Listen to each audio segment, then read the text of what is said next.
পাখি আনন্দ আকাশে বাতাসে, শাখে শাখে পাখি ডাকে, কত শোভা চারিপাশে। দলের সাধারণ সম্পাদক পদ থেকে বহিষ্কারের চিঠি পাবার বিষয়টি সম্পূর্ণ অস্বীকার করেছেন কুণাল ঘোষ। শনিবার ডেরেক ওব্রায়েনের বেগ বাগানের বাড়িতে বৈঠক করতে বন্ধু ব্রাত্য বসুর সঙ্গে গিয়েছিলেন কুণাল ঘোষ। বৈঠক সেরে বেরিয়ে কার্যত ডিগবাজি খেয়েছেন কুণাল ঘোষ।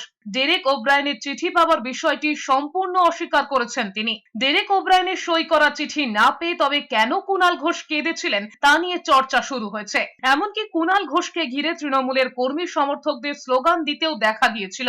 শনিবার সকালেও দুঃখ কিসে হয় গান গেয়েছেন, আর দুপুরে ব্রাত্য বসুকে সঙ্গে নিয়ে আহা কি আনন্দ আকাশে বাতাসে গান গাইতে গাইতে ডেরেক ওব্রায়েনের বাড়ি থেকে বেরিয়েছেন কুণাল ঘোষ।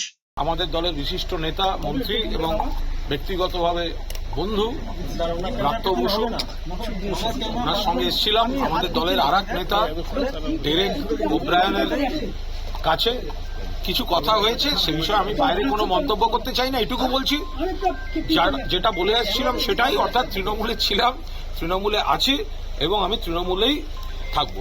আমি তৃণমূল কংগ্রেস পরিবারের একজন গর্বিত সদস্য এবং আমার মনে হয় আমার দলও আস্থা রেখে, স্নেহ রেখে আমাকে দলের সঙ্গে থাকার অধিকার যে। আমরা দুজন তৃণমূলের লোক, আরেকজন তৃণমূলের লোকের বাড়ি এসেছি নির্বাচন নিয়ে কথা বলতে। এখানে এটার মধ্যে অস্বাভাবিক কথা নেই, আর কি কথা হলো সেটা আমি মিডিয়ায় বলবো না।